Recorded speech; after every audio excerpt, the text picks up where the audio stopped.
मुकेश, सुना है ये संस्था भारत को नशा मुक्त करने का अभियान चला रही है। और और हम दोनों भी बहुत ज्यादा नशे के आदी हो चुके हैं। एक बार जाके देखते हैं, क्या पता कोई अच्छी दवाई मिल जाए। हाँ, लेकिन अब तो आदत पड़ गई है यार। कोई दवाई काम नहीं करेगा ऐसा लगता है। फिर भी तुम कहते हो तो कल सुबह चलेंगे।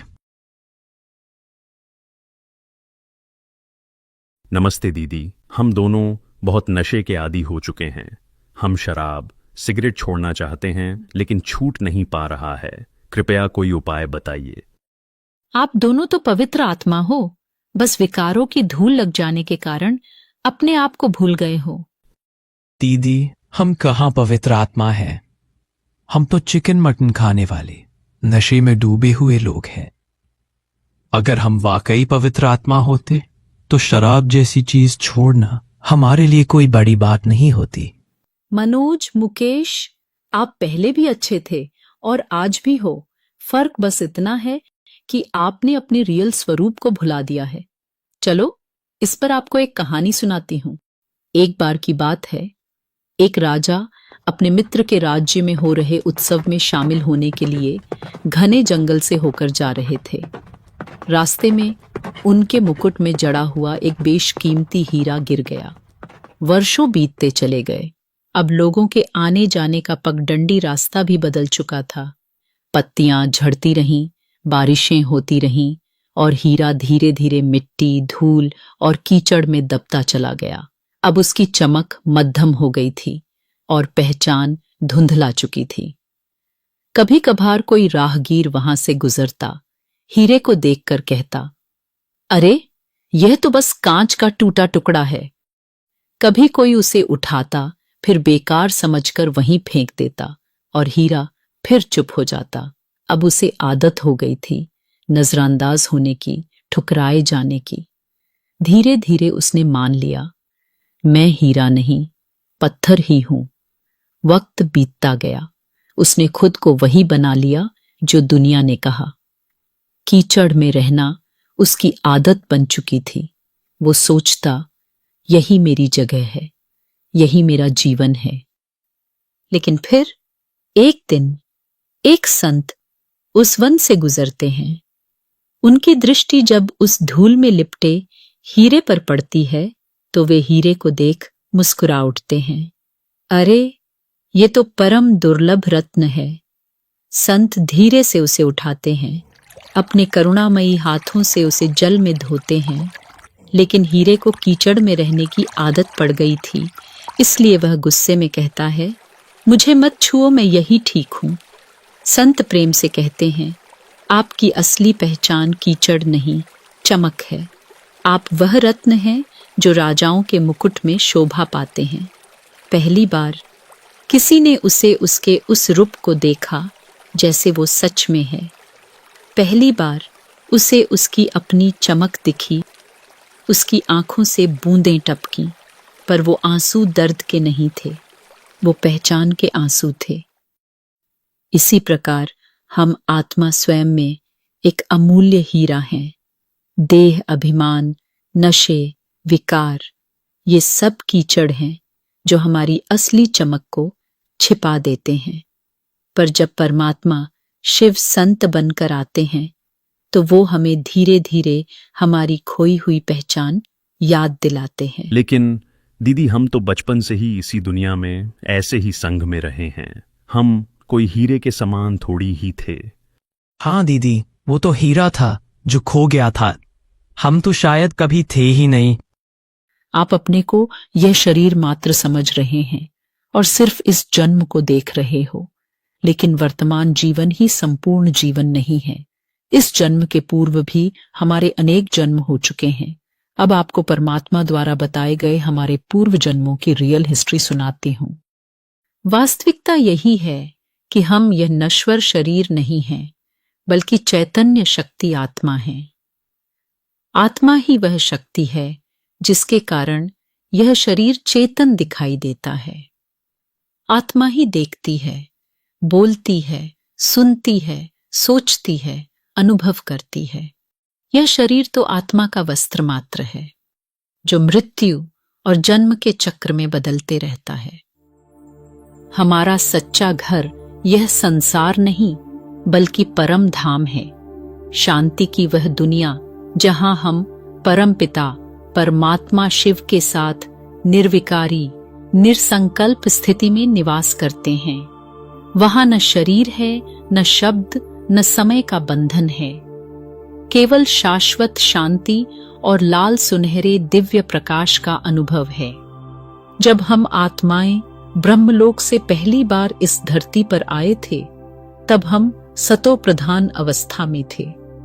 शरीर में रहते हुए भी आत्मिक स्वरूप में जीवन जीते थे, इसलिए न शरीर के प्रति लगाव था, न कर्मेंद्रिय आकर्षित करती थी, न ही भौतिक सुख सुविधाओं की कोई लालसा थी। प्रकृति के पंच तत्व, पशु पक्षी सब देव आत्माओं की सेवा में हाजिर रहते थे और हर आत्मा 16 कला संपन्न, संपूर्ण निर्विकारी, मर्यादा पुरुषोत्तम और दैवीय गुणों से परिपूर्ण थे। लेकिन आत्मा अनेक जन्म शरीर में रहने के कारण धीरे धीरे अपने वास्तविक स्वरूप को भूलने लगती है और स्वयं को शरीर मात्र समझने लगती है। जैसे वह हीरा राजाओं के मुकुट में सुशोभित होने वाला था, लेकिन धूल मिट्टी कीचड़ में लंबे समय रहने के कारण अपने वास्तविक स्वरूप को भूल स्वयं को पत्थर ही समझने लगा। वैसे ही हम आत्मा सतयुग में डबल ताजधारी राजा थे, लेकिन द्वापर युग से अपने असली पहचान को भूलने के कारण 5 विकारों के वशीभूत हो स्वयं को पतित मनुष्य समझने लगते हैं। सतयुग में जो आत्माएं पवित्र थीं, आत्मिक दृष्टि से संपन्न थीं और सदा सुखदायी कर्मों में रत रहती थीं, वही आत्माएं कलयुग में दैहिक आकर्षणों और विकारों में उलझकर पापमय जीवन जीने लगी हैं। जब से मनुष्य स्वयं को आत्मा के स्थान पर केवल शरीर समझने लगा है, तब से उसने शारीरिक सुख सुविधाओं को ही जीवन की अंतिम उपलब्धि बना लिया है। इसी देह अभिमान के परिणाम स्वरूप संसार में अशांति, संघर्ष, ईर्ष्या, हिंसा और दुख निरंतर बढ़ते जा रहे हैं। लेकिन आत्मा के अंदर यह आंतरिक पुकार बनी रहती है कि एक परमात्मा ही हमें इन दुखों से छुड़ाकर फिर से सच्ची सुख शांति की दुनिया में ले जा सकते हैं। इसलिए द्वापर युग से पूजा पाठ सत्संग करते ही आते हैं, लेकिन धीरे धीरे 5 विकार विकराल रूप लेते जाता है, जिसमें आत्माएं फंसकर पाप कर्मों में लिप्त होती चली जाती हैं और परिणाम स्वरूप परमात्मा से उनका संबंध और भी अधिक टूटता जाता है। लेकिन दीदी, हमने तो सुना है कि परमात्मा तो कण कण में है, सब में है, सर्वव्यापी हैं। फिर उनसे संबंध टूटने या दूर होने की बात कैसे हो सकती है? कृपया इसे थोड़ा गहराई से बताइए। मुकेश भाई, यह सच है कि कलयुग के अंतिम समय में मनुष्य ईश्वर को लेकर अनेक प्रकार की मान्यताओं और धारणाओं में उलझ गए हैं। एक ओर वे कहते हैं कि हर जीव में भगवान है, वहीं दूसरी ओर बेजुबान प्राणियों की बलि भी चढ़ा देते हैं। भगवान का यथार्थ पहचान न होने के कारण अपनी बुद्धि के अनुसार जिसको जैसा समझ आता है, वह वैसा परमात्मा का स्वरूप मानने लगते हैं। मानो कोई शिव की बहुत भक्ति करते हैं और उनकी मनोकामना पूर्ण हो जाती है, तो वह भगवान को शिवलिंग के रूप में पूजने लगते हैं। कोई की मनोकामना पूर्ण नहीं होती, तो वह भगवान के स्वरूप को ही नहीं मानते हैं। उनको लगता है कि भगवान है ही नहीं। जिनकी छोटी छोटी हद की इच्छाएं जहां पूर्ण होती है, वही उनकी भावना बैठ जाती है और उन्हें ही भगवान का रूप मानने लगते हैं और इसी तरह परमात्मा को सर्वव्यापी समझ सबकी पूजा करने लगते हैं। लेकिन अभी इस कलयुग के अंत में परमात्मा शिव हीरे समान हम आत्माओं को देह अभिमान और विकारों की तमो प्रधानता के कीचड़ से तो निकालते ही हैं, साथ में स्वयं अपना परिचय भी देते हैं। वह सर्वव्यापी नहीं है, बल्कि ब्रह्मलोक में रहने वाला सर्व आत्माओं के आत्मिक पिता हैं। धन्यवाद दीदी।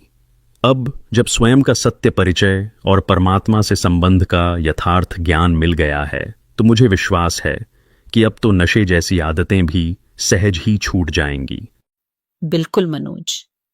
अब हमें आधा कल्प के लिए हाई एनर्जी वाले आत्माओं के साथ रहना है। इसलिए हमें ऐसे कर्मों से बचना है जो हमारी एनर्जी को नीचे ले जाए, और ऐसे संग से भी दूर रहना चाहिए जहां जाने से आत्मा की एनर्जी कम होने लगे। बल्कि हमें तो सदा ऐसे संकल्प, कर्म और संग करने चाहिए जिससे आत्मा की ऊर्जा बढ़ती रहे। जी दीदी। तो आज के लिए इतना ही। आपके आत्मिक उन्नति और आध्यात्मिक ज्ञान से जुड़े प्रश्न और उनके उत्तर के साथ फिर अगले दिन मिलेंगे। राजयोग मेडिटेशन और आध्यात्मिक ज्ञान ने लाखों आत्माओं के जीवन को सकारात्मक रूप से बदल दिया है। यदि आप भी अपने जीवन से अवगुण, कमजोरियां या नशे जैसी बुरी आदतों को दूर कर आत्म उत्कर्ष की ओर अग्रसर होना चाहते हैं तो नजदीकी ब्रह्मा कुमारी सेवा केंद्र से अवश्य संपर्क करें।